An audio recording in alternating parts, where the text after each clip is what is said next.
Hello friends, in this video I will show you how to copy and paste in Microsoft Word. So guys, to copy and paste, you have any text here, so select it, then here the option copy, and to paste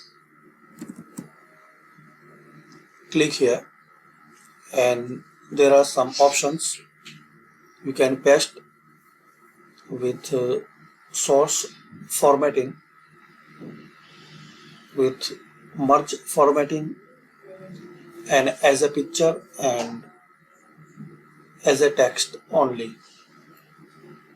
So these four ways you can paste.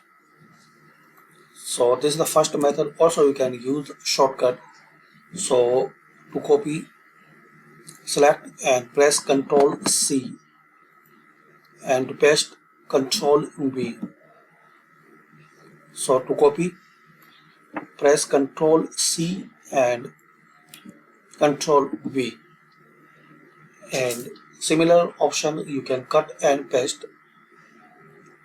So select and Ctrl X and Ctrl V. So these two methods you can copy and paste. So thanks for watching. Comment this video useful for you or not, and please subscribe this channel for more useful videos.